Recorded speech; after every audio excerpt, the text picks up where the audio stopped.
Welcome back to the 90s Round Report Nostalgians. I'm Michael Reagan, joined as always by co-host Nate Lane. Today we're diving into one of the most uniquely 90s childhood experiences imaginable, the toys we were told would change our lives. Not just the toys we begged for after one commercial during Saturday morning cartoons, not just the toys we saved allowance money for all week so we could grab them Friday night after school, but the toys we were quietly promised would someday be worth something. Collector's items, future investments, retirement plans wrapped in neon plastic packaging.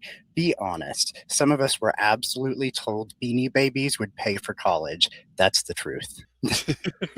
Yeah, it's like this is pretty much an episode where older Nate and Michael reflect on how little us got duped into believing we were trading our 90s allowance money for assured pop culture bearer bonds with guarantees of appreciation. But yeah, we were young enough and gullible enough to have no idea of what happens when mass production meets the collector's market. Now we have the cynicism of age, and I still don't know what we were thinking. Well, I mean, we were the generation that just bought into it. We saw a commercial, the commercial hyped it up, and we instantly knew we needed it.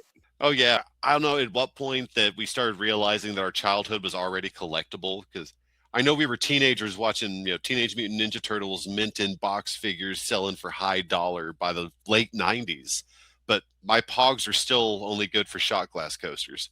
It's, I don't know, it was weird because you had no idea what was going to be big. But people Yeah. were like assuring us, it's like, no, this is going to be the thing. So since we're talking about the commercials, let's first dive into what 90s commercials looked like for kids. So every commercial, first off, they were not selling us toys. Literally, these companies were selling kids' lifestyles, like social status. You had to have this toy, you had to have this series, you had to have this play set. It all went together.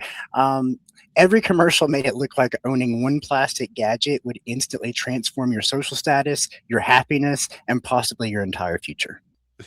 It's true. It just looks so epic. I don't know what it was, like, especially the old Ninja Turtles commercials and the Ghostbuster commercials. I don't know. It's not like they were shot by Steven Spielberg, but they just looked so exciting and alive. The little plastic figures were so animated, and these little hands like, I'm going to get you, Shredder. Ha, ha, That, ha, turtles. yeah, what you're saying is it's the commercial sold us like an experience. It was like literally the commercial was like watching entertainment, and then you wanted to be part of the entertainment because you're like, I can buy that and I can replicate it and I can make my own and I can do it myself. And like you and I were talking about in one episode, you can do crossovers with like Ninja Turtles and Ghostbusters. My firehouse and my sewer place that were right next to each other. And like, and the Technodrome that connected to the sewer playset on the far side. But I mean, it was all New York, so it made sense. Same region, you're good. That's the thing. And the fact that they sold you things that connected to other things, it was like you just keep building and building and had this whole playset. I mean, it's kind of like if you had do you remember the G.I. Joe aircraft carrier that came out back in the day? I mean, this thing took up your whole floor. It's like you had room for the G.I. Joe playset and your bed, and if you were lucky. But and this, especially with the Ninja Turtles, the Ghostbusters, they were small enough that you could fit them in the corners and create this whole landscape of pop culture. And I remember there was a Care Bears playset that my sisters had. I don't know.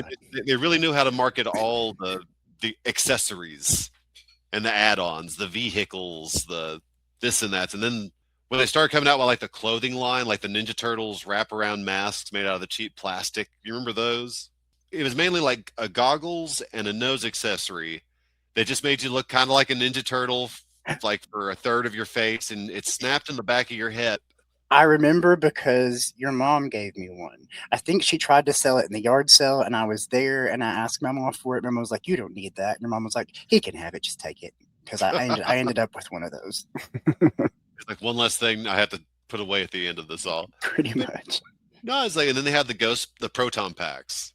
Like, I've still got my proton packs, but there's like so many other things that I wish I had gotten. Like the fact that those things are like super expensive, and yet we spent so much time like looking for stuff that's like, oh, that's going to be worth something in 20, 40 years. And it's like, wah, wah. See, I was dumb because I was never thinking that. Unlike you and Braden, I was one of those weird kids who opened my toys and played with them.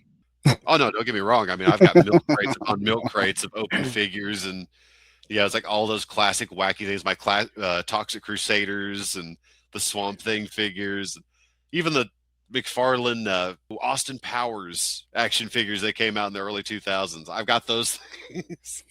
So don't get me wrong. It's like I really cracked a lot of figures open, and that smell. There was something about the smell of a freshly opened action figure back in the late 80s and early 90s that I don't know. I haven't. It's like an old video store smell. It's like an old friend. If it was a candle, it would be one of your favorite scents. See, all right, somebody out there, get cracking on that. Because I've seen the candles that say like video store, but I've not seen one that says like fresh 80s action figure.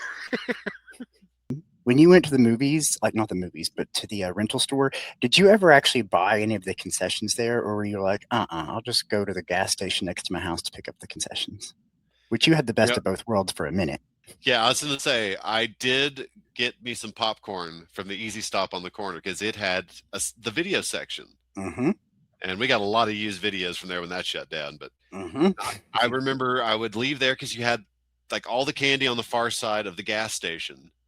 And right in the middle, there was a popcorn machine. That popcorn, I think they turned that on once every other day because you had a pretty good chance of getting some day-old popcorn. But it was still so good. They salted the hell out of it. It was great. And what's cool is the gas station had nachos, so you can get your popcorn, your nachos, and your rental for like under $5. Settle down, Beavis. Okay. Oh. Actually, we got off topic a little bit because we're talking about the things we loved in childhood. So let's hold on here. Let's talk about the things that we regret. Do you have anything personally that you're like, either you bought it because you thought this will be worth something one day, or you bought it because you thought that you were it's going to change your life. And then you got it, let's say on a Friday after school. And by Sunday it was sitting in the floor and you didn't even pick it up to put it on a shelf until Wednesday. Like I've got a list of stuff that's just like, that I was pretty much told is like, no, you got to get this. It's like one day it's just going to turn to gold in the back of your closet. Just go ahead and like, give me your money now. Like right down the road from my house, we had the Sports and Sorts. Oh, yes. It had two things that were really big in there, and that was trading cards and comic books. It was like run by Frank. Could not tell you his last name. Loved the guy, but he was just Frank. And he had the pinball machine that he would give us 5 quarters for $1. And the patience of a saint, because 2 kids would hang out in his store looking around, barely purchasing more than $3 to $5 worth of stuff every weekend for hours on end. No, it's true. I mean, he would talk to us and everything. He was laid back. Oh, that's so cool. Can I see that? I'm not going to buy it. That's the thing. We would go to places like that, and then I remember specifically, like we went. There was this. Do you remember when the high school used to do the fair days where the middle schoolers would come over, and you would just kind of like have like a mini carnival, cider, and oh no, some people would put up vaguely. But I remember like when I was a kid and I would go and deal with the high schoolers, there was this one guy that was, selling comic books. I thought it was so cool. I'm like, wait, when I'm a high schooler, I can sell comic books? That is so epic. But I go over to this teenager and he's like sitting there, had all these comics laid out. And he showed me this, I think it was X-Men Extreme or something like that. But it was a number 1. And he's like, no, dude, you've got to get this. It's a number 1. So one day this is going to be worth $1,000. In the 90s, that was when I guess especially like the early 90s, the comic book boom, when you started realizing that all the old Superman and the Marvel and DC and all those comic books from the 30s, 40s, and 50s were worth hundreds of thousands, if not $1 million. Right. And so that just created this whole buyer's market where you just go in and everybody's selling like issue number 1 and issues, limited editions and collector's editions. Oh my God, there were so many variants of like the same issues and like multiple covers. Whenever it said like, collector's edition and limited runs, it would always have like heavy quotation marks because that limited run is about 5 million. It seemed like this way to trick grandma into think that she's buying something that, the comic books that came out when I was a little kid are suddenly worth hundreds of thousands of dollars. So if I buy this collector's edition comic book, then I can obviously send my kids off to college or my grandkids off to college or oh no, they thought they were like their grandkids were going to be Rockefellers because they bought like a limited edition X-Men #1 or limited edition Death of Superman. Or an entire series of a card set. Oh no, the trading cards were Yeah. just as bad because I remember like Frank was in there like talking and pushing the sports cards, which I think Mike, like your dad, was more into the sports cards end of it. Do you still have your Monsters of the Gridiron card set? I have one. Like one card or like one full and set? it's the werewolf, whoever that was. Because I remember it's like the three of us, like you, me, and Braden. We were given a full set, except I was missing one that I think I inherited the last one that I needed. But that's the only sport cards I'd ever want is the ones where they're all dressed up like horror characters. For the most part, we were buying like the Ghostbusters and the Back to the Futures and the Batmans. I think we all were trying to get a complete set of Batman trading cards back in the day. I remember that I got, because my mom spent like $300 or $400 because she thought it would just be worth so much money one day. She bought an entire thing of like the old Mickey Mouse, the Disney set, because I think I brought home one pack. And then she asked Frank about them. She wanted to have the whole set. So she bought one of the books, the binders, and then she bought the card sleeves. And then she went and he did not have them there. He had to special order them. It took weeks to get there. That's how it worked in the 90s, by the way. And then the store would call you and be like, hey, your cards that you paid for 6 weeks ago just arrived. And you would go pick them up. And anyway, yeah. So I looked them up one day because I was like, I just wonder. And they're still worth about $300 to $400. So what she put into them.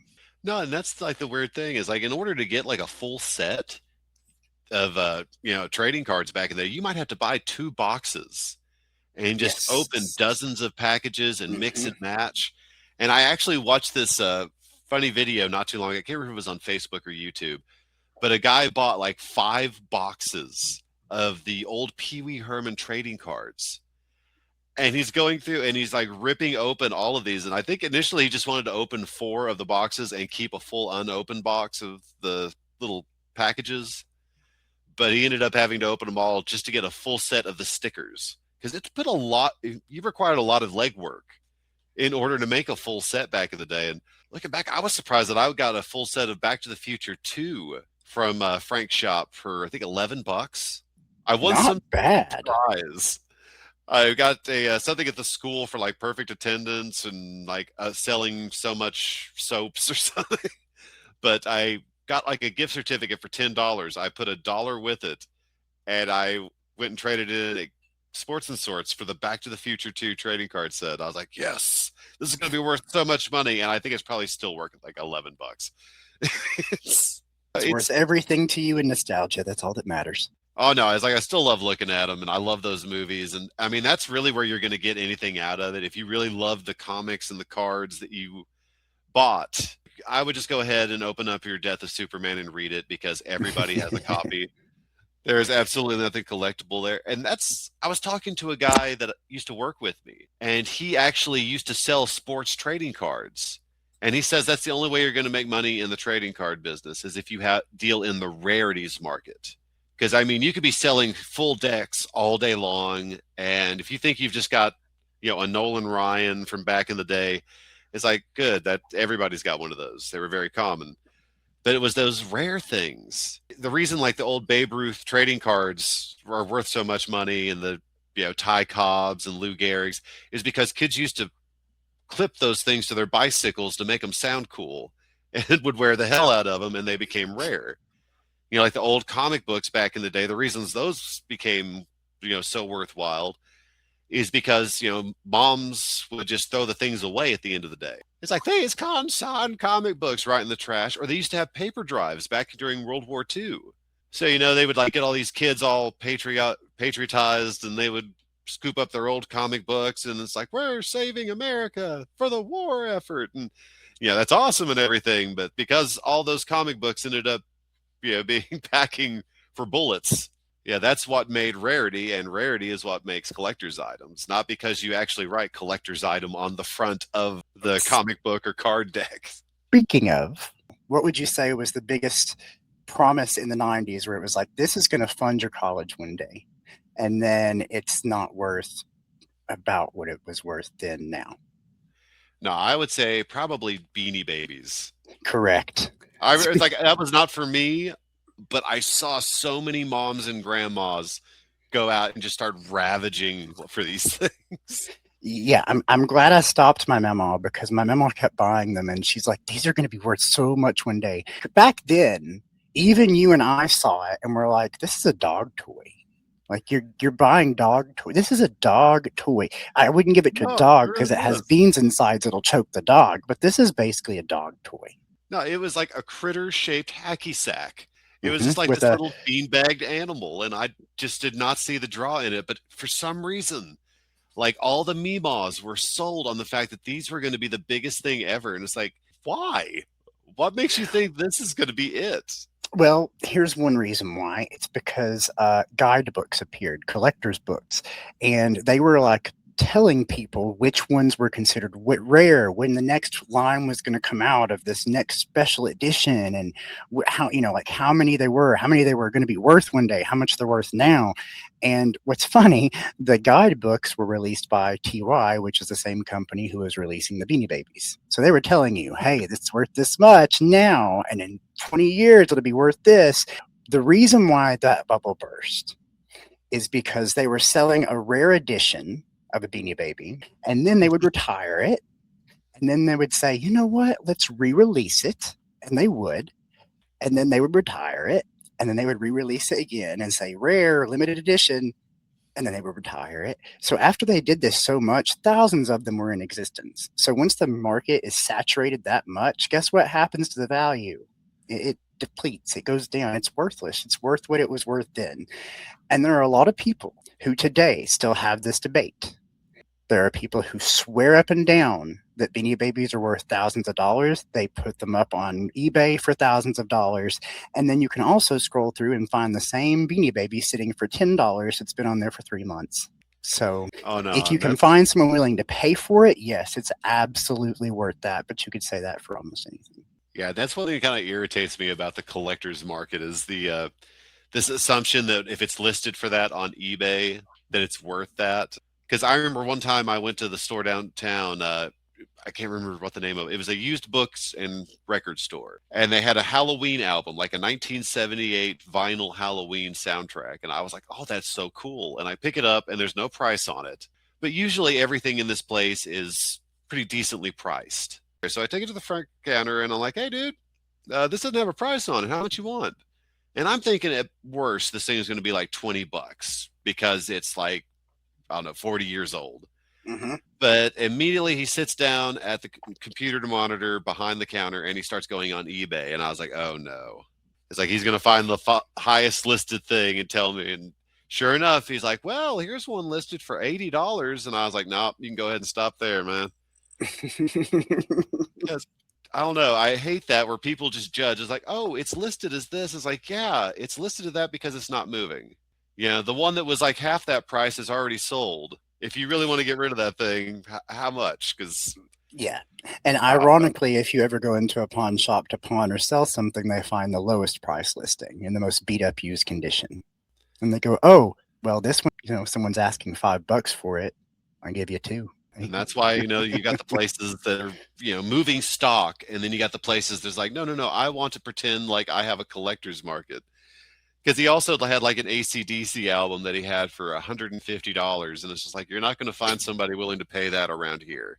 No, Might as well wrong just market. take that on the internet. Another thing that we were kind of fooled, and I remember me and Braden were talking about this well, no, I guess it was a couple of episodes ago, but our May the 4th Be With You episode, we talked about the figures. Yes. And how we were buying all these figures and not opening them. It's like we thought that the figures that we were buying at Service Merchandise and Target and Kmart were going to be as much as the old Star Wars toys. Because, Jen and Mike and all them were finding out that all the figures they had when they were kids were suddenly worth, hundreds, if not thousands of dollars for the super rare ones. Yep. But, and then like there was so many other action figures, especially of the late 90s. like that you would see at Spencer's, where they're like, "Oh, don't open these; they're going to be worth so much," because they were just like regular toys. I mean, it's not like there was some kind of special thing about them, unless they were McFarlane's. Those are definitely worth a little bit. But it's one of those things where like the Spawn toys were taking off, and everybody's like, "Oh no, now we've got to get all the Spawn variants," but they were already in like run 7, like, to the point where people were paying astronomical amounts of money for stuff just a few years old, thinking that, okay, if it's this expensive today, then it's going to be crazy, crazy expensive down the road. Want to talk about some toys that betrayed us as kids? Oh yeah, no, it's like, let's definitely talk about some old toys. If you see that image on your screen there, I never actually got to have these. I don't believe you got to have these either, but I knew many friends who did. And from what I remember, they used them once because they usually ended up with like skint elbows or knees, or it was kind of like rollerblading or trying to rollerblade in our town on those sidewalks. Like moon shoes were basically the same thing. Like it was just one bad bounce away from a broken arm. Yeah, no, it's one of the. I definitely wanted moon shoes, and I don't Same. know if my mom saw the picture and was like, "There is absolutely no way that my awkward son is going to be able to execute any kind of motion in these." Yeah, I'm still 6'6", and you can imagine as a kid, wasn't a short guy, and so like me trying to run on those things, it'd be like watching Slender Man on pogo stilts. You know?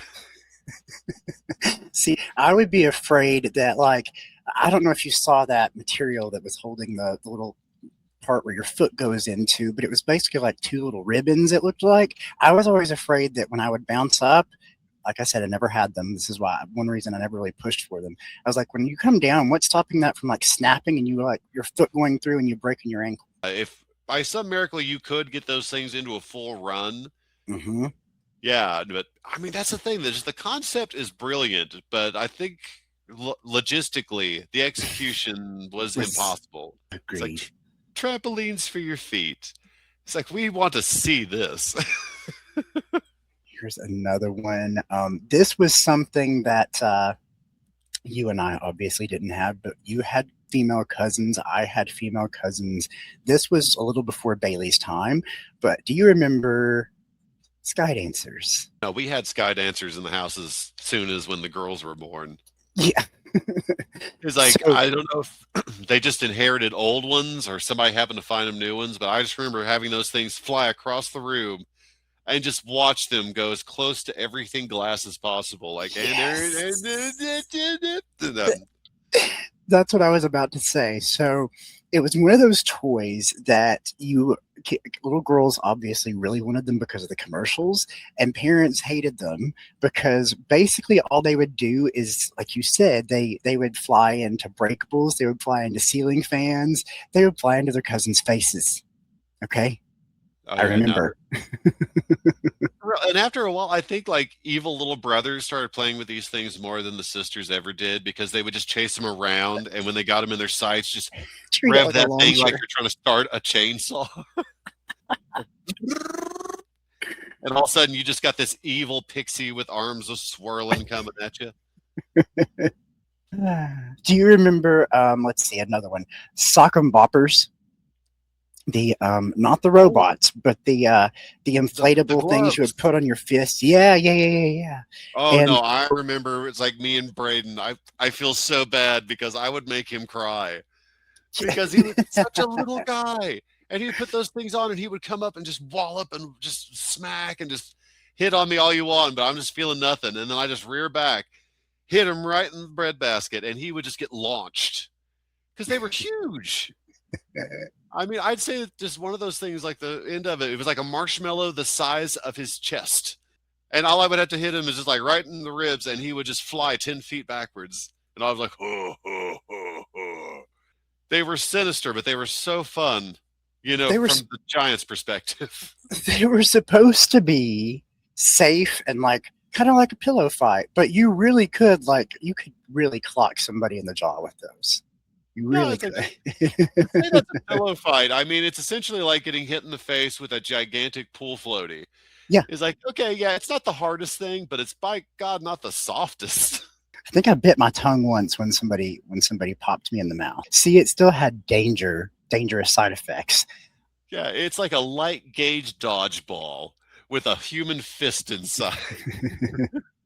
One thing that I pulled up that I don't really remember. Do you remember Water Wiggle? It was like a hose that you could hook up that would like flop around and spray water everywhere. But in reality, it says that it was like a violent hose creature trying to remove your teeth. Now, was that the thing that had like all the little bitty hoses coming off of it, and it would whip about and just act crazy and hose anybody within a 10 foot to 15 foot area? That sounds accurate. Because if it's one of those things where you just like put it to the hose Yes. and it flies around, and then there's another one where it just the It, wacky water weasel. it looks like a little weasel or a carrot, maybe. I don't know. And yeah, the hose is attached to that, and it's got little different. Yeah, it's got different hoses that fly off of it Okay, for so different this is what I'm things. thinking of. Because Yes. yeah, no, those were fun. But like you said, it's like Mhm. if you have that thing going full blast and those little hoses are whipping back and forth, I mean, it can get dangerous. I was Most trying of to the pick it up and chase somebody around with it, and it's like, no, no, no, no, no. most of these so far are ones that kids still loved. It's more like our parents absolutely didn't want around. But I'm going to show one more because this one Nathan and I both remember because I had it. Apparently, this was an instant regret that parents have when they bought it from their Oh kid. my God. I am so glad that you brought up creepy crawlers. And for anybody like We listening to this, he is showing a picture of the creepy crawler magic maker oven. And I found mine the other day. I went up in Jen's attic, my older sister, and sure enough, I found it. It had the box, it had the plates. I think it even had some of the goop that's probably turned to plastic over decades of sitting in an attic. I remember just so many hours of just yep. putting all these different colors goos in a I don't even know, were they just cast iron trays? I think They they were very were. light. But I just remember is like you put them in the molds, you put them in the oven, and after I don't know what it was, a half an hour of breathing in these fumes that were just making you dizzy as all hell. Yeah. And which I never understood how it worked because it is obvious enough it can bake plastic, There's a but light it is bulb in inside. itself in just a little bitty plastic casing. Honestly, I wonder if it would have dried in the casing anyway, and you just put it in the oven for effect. Really, being honest, like maybe the light helped a little bit, the heat from the lamp, but mostly it probably was drying on its own. Yeah, no, I had the creepy crawlers, like I had the bugs, I had the lizards, I had the monsters. Of course, I had the monsters. I mean, how could I not? But I don't know. It was so cool. It was like the boy version of an easy bake Easy oven. bake oven. Yep. 'Cause- Oh, and by the way, you don't have to describe it because I'm going to put this episode on YouTube just because of all the pictures, and then I'll put the pictures on one of our social uploads too because I think people want to see this stuff because if they don't think they remember it, as soon as they see the picture, they'll remember either having it, a friend, a cousin, a brother, somebody had it. oh no, I was like, I thought about doing that. I was like, I've got to start a channel where I'm just like going down in the basement and pulling stuff out. And I was like, remember these? We've been advertising it on the website for like a year. So yeah, Oh, I know. probably I eventually just got to probably. knuckle down. It's like, you know what? I think I'm going to buy a camera of it. Here's some stuff that was really, really tacky. I don't know if you recall, but I don't have pictures of this. I know you recall the first thing, which is the Casio calculator watch. And I know that technically came from the 70s, but in the 90s, it became really, really trendy to have one. But I'm talking about what came after that, which was, I barely remember these, but I do. The gaming watches. Do you remember those? Like they had a Super Mario Brothers 3 watch, and you could play like a little mini version of the game on your watch. I do, but there was no way in hot hell that my parents were going to spend that kind of money to give me a Mm-hmm. watch Same. that they just thought I was going to take into the pool or bathtub with me. I don't remember them. I do remember them, but I don't. But apparently, they had very blurry screens, not surprised. Awful controls, not surprised. Impossible sunlight visibility, also not surprised. But No, yeah, that's for the thing. us back in the day, that felt like future technology.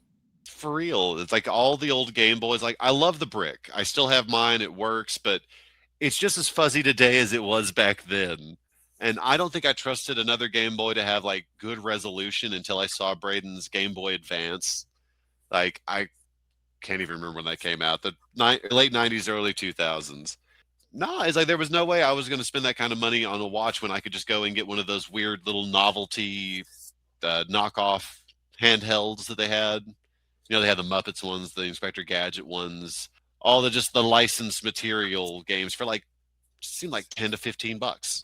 The like Tiger handheld single games, like it could have Ninja Turtles, or it could be like Jurassic Park. Probably we were both thinking of this right here. Yes. No, dude, I remember so many of those, and it always took me a while because the button setup was a little bit different in each one. Yeah. After a while, I just started knocking them out, and I actually think I had a Muppets one, like I said, an Inspector Gadget one, and all these little properties. I wish they had a Ghostbuster one, but I found one in Jen's attic when I was searching around the other day. It was a Frankenstein one, and I forgot. Ooh. Yeah, they had a Frankenstein, Dracula, and I think a werewolf one where you were just, I don't know, it was like old Nintendo style, like original NES. But you're just like side scrolling and walking around, and you have to jump obstacles, jump on people, launch bric-a-brac at them and make them explode. I don't remember the Michael Jordan one, but I can totally believe that's a thing. You could almost get 3 of those for the price of a Super NES game. Yeah, I think they were priced like what? Some of them were like $10, maybe cheaper, and like the highest priced one might be $20. Maybe. Yeah, that's the thing. You might get one in like your stocking or something, or I don't know. There's like if you had like a really awesome grandma in your Easter basket. That was the thing, is like they were cheap, they were fun, and they were characters you were familiar with. Because I wish I don't know, when I go back up in Jen's attic, I'm gonna see if I can find the Inspector Gadget one, because I know I wouldn't have thrown that away on purpose. No, but let's be honest though. What happened with a lot of those games, the reason why I put it on the list is because they either were so easy that you beat them and then it was just repetitive and you got bored, or they were so difficult you couldn't get past the second or third level and you just gave up.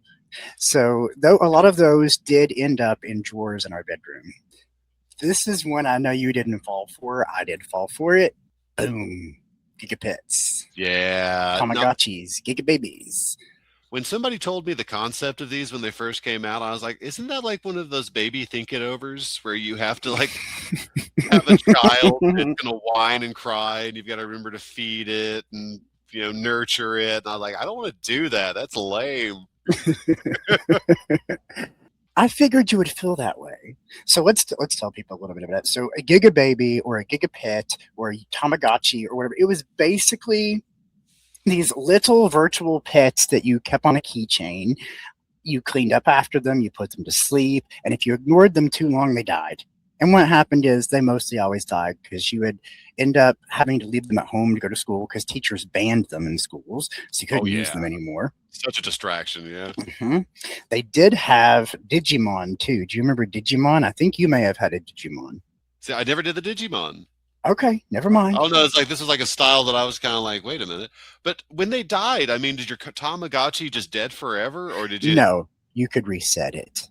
Okay. Yeah, I was like, that would really suck lame. if you're just like, congratulations, you're insensitive to your child's needs. No, that would have been a much better sales gimmick, though, because you'd have to go buy another one. That's what they would do today. But, oh, no. Wouldn't that be funny? Like, you look down at it, it's like, you never fed me. And then all the screen burns out. I think I'm pretty sure that they had a halo on them when they died. Oh my God. Sure. I think your Tamagotchi has gone to heaven. Congratulations on being a monster. The Digimon, if you don't remember those, I know you do, but it was just like a Gigapet, only you would raise them, you could get them to get trained in certain things for battle, and then you could actually click them together with somebody else and you could battle your monsters against each other.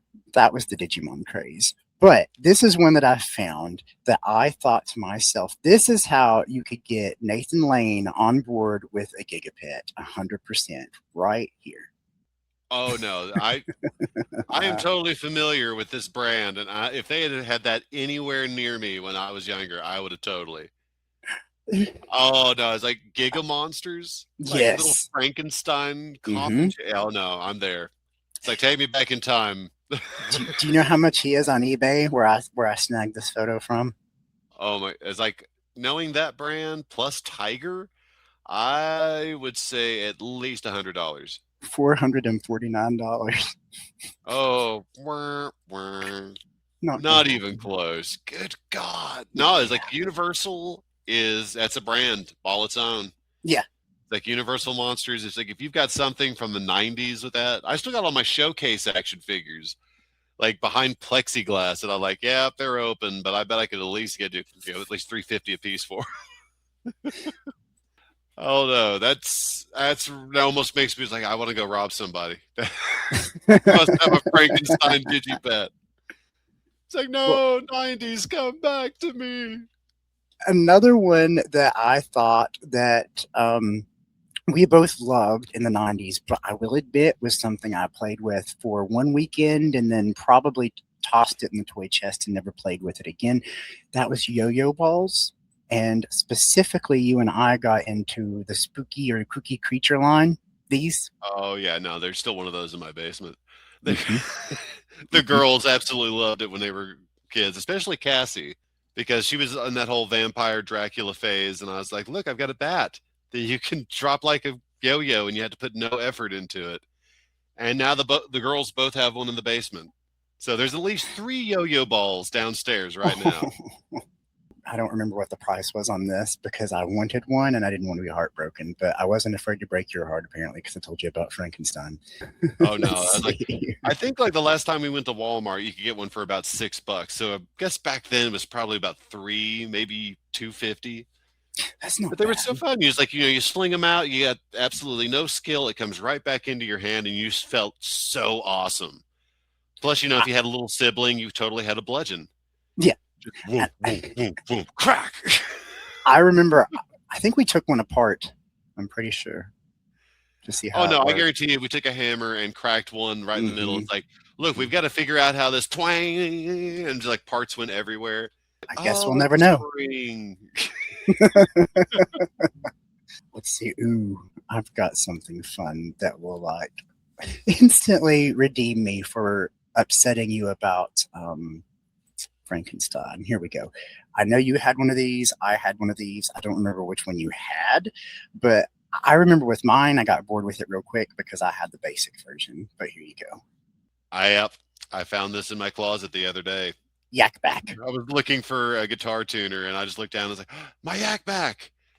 I totally have to get new batteries for it though, because if you try to push the button,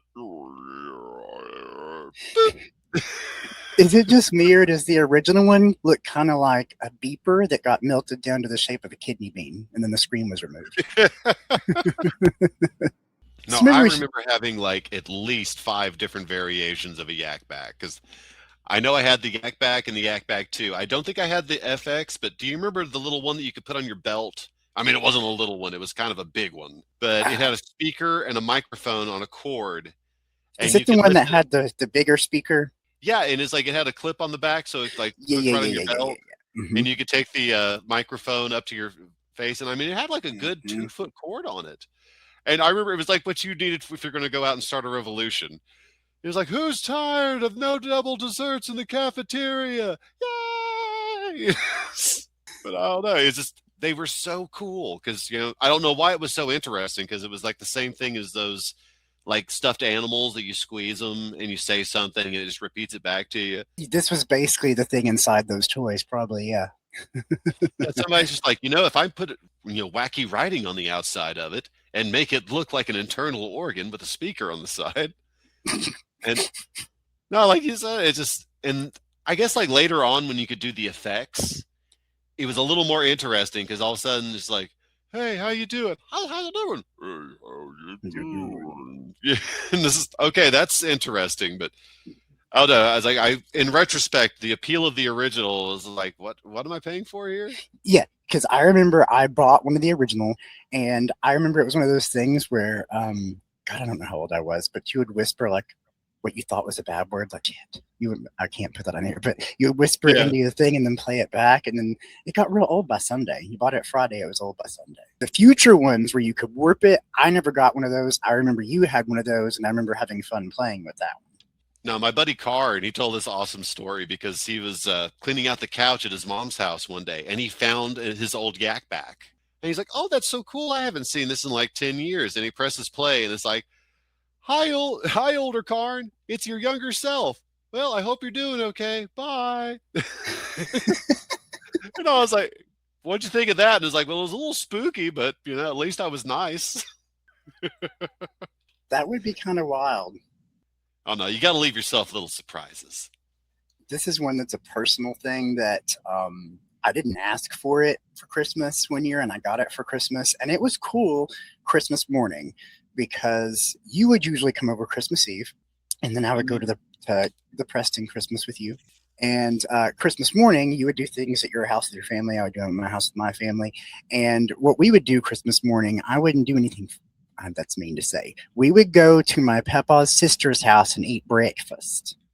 And she had no, this is up until I was like 8 or 9, and she had no television in her house, no TV, no toys, no handheld gaming devices. And if she had a magazine on her coffee table, it would have been like Reader's Digest. I don't know, but she had nothing that was Post. Yeah, nothing that was kid friendly. So one Saturday or one Christmas day in 1993, this thing was fun.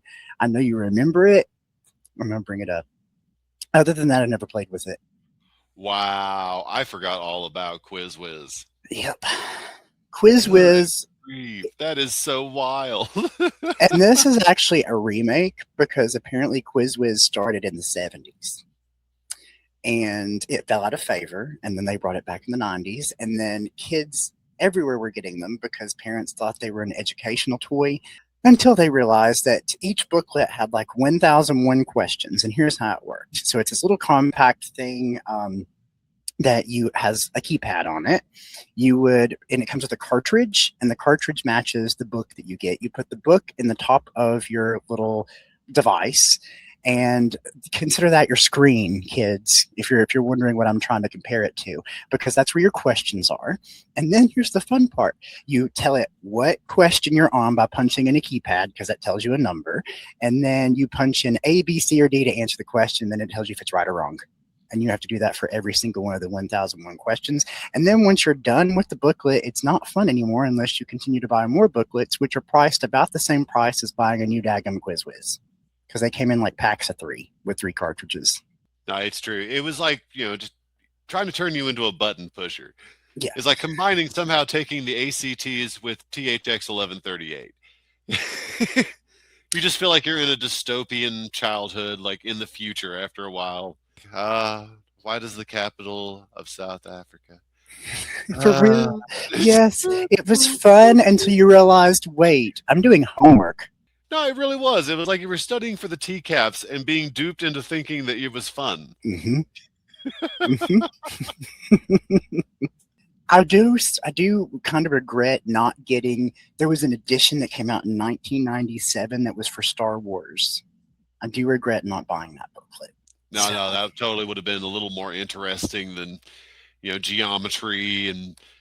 I remember they had one that was about film too. So if we would have gotten our hands on that, it might have been a little more fun to play with.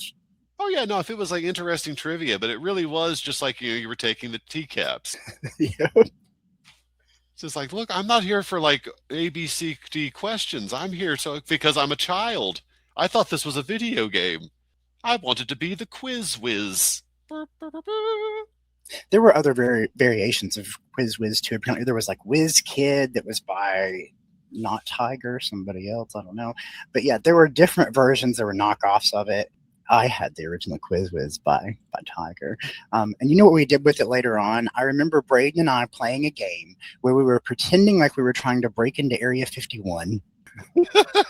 I see this. I totally see this. And that was the keypad that we had to get to enter the security code to get in.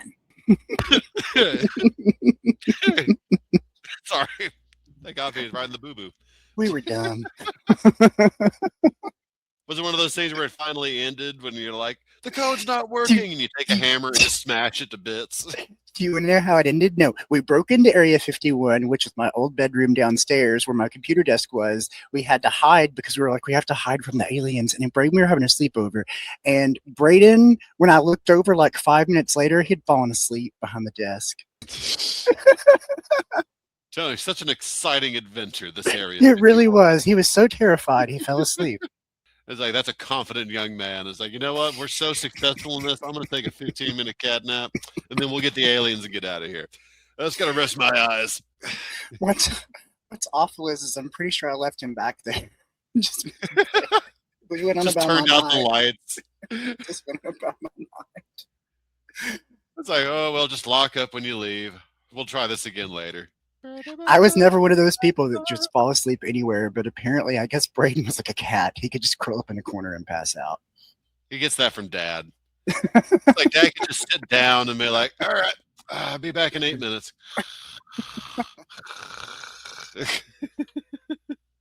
See, I've got a couple of other fun things. One of them I know that you're going to remember. I don't have a picture of it, but stupidest thing in the world. I don't know if you had one. I had one. Troll pencil toppers. Oh, I'm sure there's at least a couple in here somewhere. Now, that was the thing. Like, the trolley thing was such a crazy... I don't know. I don't understand how that got so trendy. Yeah, It was like the because pop vinyls. There were so many variants. yes. And the thing is like you would get one and like after school you bought it one night and you were so excited to go to school the next day because you're like, I'm a trendsetter. My troll has orange hair and there's not one orange hair troll in my entire classroom. And then you get there and there's like 4 other orange hair trolls. And not only that, but let's be honest, it wasn't really good for your like aerodynamic of actually writing because your pencil was top heavy. Oh, yeah. And you're sitting there like trying to write and pay attention to what you're writing, and it's just like tickling your nose the whole time. And exactly. And then you go to erase something and you're like, I gotta pull you off here. Go to erase, put them back on. And let's go ahead and just be honest with ourselves. Like, how much do we love our trolls that we constantly impelled them with a pencil? I never understood the whole topper things, but the troll one was especially annoying because you would just see these things on the tops of pencils all over the room, just like waving back and forth like they're just have flags dancing. It's just like your left and your right. You just like randomly see blue, green, and orange just waving back and forth. But I don't know. It's like, I remember there was, for the longest time, you couldn't help but find somebody in the classroom that didn't have a troll of some form or fashion. And I don't know, like, how it is with young people if you just look over and just see like a Funko Pop just in the corner of somebody's desk in the classroom. But I don't know, there's like these little desk totems, like with the fuzziest, wildest hair. And like you said, it's like there was one for every kind of person. Well, speaking of every kind of person, I remember I went to school with somebody. We were maybe in 3rd or 4th grade whenever it got really, really trendy. And he took a permanent marker or an ink pen maybe, and he had drawn all over his troll and made little tattoos. And it was pretty crafty for a 4th grader, I have to say. They were like tribal looking tattoos. They were pretty cool. That's cool. It's like, no, I made him a Samoan. It's like he's about to go conquer some gods and stuff. That's the thing, is like they were fun, like up to a point, but like you had those people that were like Mimi from the Drew Carey show. Oh gosh, I forgot about her obsession. No, her just desk is covered. Her desk, her home, just like all these wacky tacky looking little wild haired trolls. And it's like, okay, there's always that one person that's got to push every trend to the absolute limit. Yeah. If we're going to push a pop culture reference about trolls, we should go back to Beanie Babies. I don't know if you've ever watched the show Reba, but Barbara Jean is obsessed with Beanie Babies. See, I know I watched me a chunk of Reba, but I didn't know anything about Barbara Jean's Beanie Baby collection. There's one episode where they show her house and she has like a whole basket and then like shelves full of Beanie Babies. Oh, there's that. Those things were so crazy because I watched like this video not too long about like I don't know, it was something back in the 90s at the height of the hysteria where a transfer truck taking some from for the McDonald's got hit off the road. It exploded on the highway and people were like stopping traffic so they can get out and inspect the crashed Beanie Babies on the highway. Like they were slowing down and like some of them were just like driving by with their door open and they were just like kind of looking at what they could see and what they could grab. But you got some people that would like park, get out, run around real quick, get back in their car with what they took. And we're tearing off and this is like, guys, this is a wreck. You're going to back up the entire interstate for miles. But it's like, I can't help it. I got to get the Beanie Babies. They might have one that I need. I need a giraffe. That could have been a giraffe, but it was a leopard. At what point do you have these soccer moms like riding on the back of transfer trucks, Fast and Furious style, like these giant road warrior style things. Oh, sorry, you distracted me. Sorry. Before long, it's like, I need Furbies and Cabbage Patch. Yeah, it's like there is one good thing, at least with Amazon, don't have to worry about the hysteria of the Black Fridays. Moms stomping over each other, but at the same time, You can tell we're total 90s kids because I put something shiny in front of us and we both got distracted. yeah, I was going to say, there's a pretty. I know those pretties. Do you remember those? Is that the iridescent like pencil? Yeah, like they were labeled or marketed as like mood color changing pencils, and I mean they did change to different colors, but I think it was based on the heat of your hand. Oh no, I remember those. Yeah, they were. You would sit there and you would write, and then you would look at your pencil, and then it would start to go back to black, and you would just like write, and or sometimes you would squeeze it and let it get warm in your hand, and then you would see what the color was, and you'd watch it change. And all those were cool for about 5 minutes. Oh, they were. Oh no, it's just one of those like flash in the pan things where you're just like, that's so neat. It's like I actually want to write now. My pencil reacts to me, and then after a while, it's like, wait a minute, this is a phony. They were fun. I remember getting them in the pencil machine at the school. Like they stuck them in like I don't know for like every 50th pencil. So you would have all these kids going over, putting a quarter in, getting 2 pencils out, and going, "Aw." And then like the next 10 people would do it just like expecting it. But every once in a while, somebody would luck up, get an iridescent pencil. It was like, I am the king. Let's see. I've got a couple of honorable mentions here. Let's see. I'm not going to do all of them, but street sharks were one thing that people bought and then instantly regretted. Like, why did I buy these again? Certain action figures? Yeah, the action figures. Oh no, I still got one of those where you like to pick the thing on his back and his nose like spins in a corkscrew. Well, you've also got the Skip It, the Nerf Turbo Football, rollerblades. A lot of people wanted rollerblades. They tried them once, did not want to break their neck, and then put them in their closet and outgrew them. Never had the ankles for rollerblades. Yeah. Or Skip It, oddly enough. That thing was like some kind of a torture device. It's like, no, keep tripping yourself over and over. This is when I fell for twice. The Koosh Ball and then Koosh Creatures or whatever they were called. Oh no, it's like I love Koosh Balls. I don't know what it is. It's like a stress ball for 90s kids.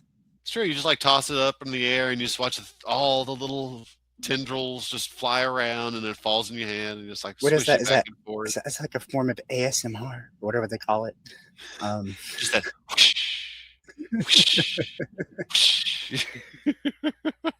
Another one, I didn't fall for this. I don't know if you did. Sea monkeys. No, see, for some reason, the way they sold it, it seemed like it was a pet, and I didn't want a pet. So I was like, no, I don't want something I got to feed. And I might have to put bacon in the oven for some of these sea monkeys. That's a terrible euphemism. Might have to put some dinner on the table for some of those sea monkeys. There we go. What about pound puppies? Damn it, I had a pound puppy. So did I. But I can't remember where I got it from. So it must have been some sort of a present. But I do remember like the pound puppies and they looked sad. It was heartbreaking. But, that was like as close to a dog as I ever had growing up. This one I don't regret having, but apparently people thought they were junk after they bought them. Polly Pockets or Mighty Maxes. Oh, you know good and damn well that I've got so many Mighty Maxes. Exactly. I regret selling mine. See, no, it's one of those I couldn't get rid of. I sometimes just go down to the basement because I've got a milk crate just teeming with them. At least 20 play sets. And they're still so cool. You just open them up in the palm of your hand and you just shift around just a little bit and you've got this whole horror movie landscape in front of you. And with this eensy weensy little guy, and I think it's just so wild that they sold these things that were such a choking hazard. Because all of these little, action figures, I can't even call them action figures, these eensy weensy figures, smaller than a baby's pinky nail. And they're just like, oh no, give this to kids. Oh no, it makes no sense now. It's like now you have so many warnings. It's like choking hazard. And back then they're like, there's some choking hazards, kids, have fun. Can't have lawn darts anymore because all the ponies in politics. Here's some more family-friendly games then. So you also had these are things, again, people bought, thought they would be fun, and got sick of real quick. So we didn't have one but Dream Phone, didn't have Mall Madness. We did have Crossfire. I did. It was fun once, and then it was like, what's the point? It's kind of like Hungry Hungry Hippos, only it's not as fun. And then there was Mousetrap. I remember you had that game, and I remember asking to play it one time at your house, and I don't know if it was you or your mom or your dad, but somebody was like, "No, it's too much trouble to set up. What else?" See, it definitely wouldn't have been me because I remember I wanted to play that game so much, had no one to play it with, so I would just sit there and set the whole thing up in my bedroom and just flick it and watch the little ball go over and over and over and over and like make its way down the Rube Goldberg, board game. And I don't know, it's like I loved it. So that must have been either my mom or my dad. And it's like, God, I don't want to hear that thing roll down the ramp, Maybe hit the thingamabob, cause the little man to flip, and make the net. No, not one more time. No, you can play Monopoly. Here's checkers. It's like the best you're getting is dice rolls for me. I want you guys to go play Scrabble. Work on your word power. I think we did play Scrabble once. Let's see. Operation. It was fun for a minute, and you would actually pull it out every now and then. It would be fun, and then you would lose, the little foam bones. Simon. Red, blue, red, orange, 3, 4, 3. Have you seen the episode of American Dad where the family starts playing Simon because Stan's like, I used to play this as a kid. And like, it shows like the whole episode, Klaus and Roger, I guess, are having their own adventure. And it keeps cutting back to the family. And like, they're sitting there, they've like soiled themselves. There's like drool coming off their faces. You can tell they haven't slept. And they're still going beep, boop, beep, beep, and pushing the buttons. And then at the end, Klaus turns it off. And then they're like, you broke the spell. Thank you, Klaus. You saved us. Do you remember Perfection? Yes. No, like that was one of those that was just like designed to give you a nervous condition. Because you would just sit there and you would turn on the timer and you'd have all these little bitty pieces and all these itty bitty. Well, you had to put them in itty bitty slots, like corresponding like symbols and stuff. And you would just hear clack, clack, clack, clack, clack, clack, clack, clack, clack, clack, clack, clack, clack, clack, clack, clack, clack the whole time to absolutely make sure that you know that you're under a timer. And if you didn't hit it, all of these pieces that you painstakingly put into their proper location launch up into your face. And I just feel like this is why we have people dying of heart attacks in 40s, because we were stressing them out when they were just kids. Just clack, clack, clack, clack, clack, clack. Poo. Guess Who is another one that popped up on here that was fun for 5 minutes. I actually liked Guess Who, but it is one of those games where, after you play it so many times, especially with the same people, and you start asking the same questions and you start picking the same characters, it's pretty easy to play against the other person. No, it's one of those where I sit and I watch Sierra and Penny play it back and forth, and they ask the same questions. Is it a boy? They have glasses. That's always my top 5. It's like usually somebody will win within 5 questions from, especially if they played it before. Yep. Because then you got the people that like don't know, and there's like short hair. It's like you've already lost. You wasting. Beyond video games, we also have like we had portable CD players already, but then we had ones that came out with the anti-skip feature, which was absolute BS. Oh yeah, made no difference whatsoever. It seemed to make it worse whenever I got the personal CD player. I think I had I don't think it was a Sony. It was some other kind of it was a high-end model, but it had like the anti-skip, like times something or other thousand. It's supposed to be really freaking good. I think I paid $30, so it better be good, damn it. But no, it's like I remember hitting the anti-skip thing, putting it in my pocket, and no, that thing would skip, and I would turn it off, and it would play better. Yep. Yeah, I never understood that at all. I'm like, how does that work? It didn't. Like if you hit the tracking button on your VCR, and it just made the picture get even more fuzzy. Here's a couple of other things. Let's see. Magic iBooks that you would buy at the Scholastic Book Fair because it felt fun for 5 minutes, and then you would get a headache and you didn't want to ever look at it again. Sailboat. Where's the sports car? Yeah, exactly. We didn't fall for this, of course, but some ladies out there, jelly sandals. Yep. Butterfly hair clips. Oh yeah, no. Temporary hair color. I think everyone fell for that one, at least on Halloween. Yeah, I'm not gonna say I was above that one, but Gel pens. I did love a good gel pen. no, for real. No, it's like it was great until you were writing and you closed the notebook and then you open it back up and you realize the gel spread to the back side of the other page and it smushed out all the gel so it looks all wonky. And did you ever notice that you would run out of gel while there was still like half the tube inside looked full, but you would be Oh no, out? it's like I never figured out. It's like it was just to like break down your pen and blow into the end to force all the gel down.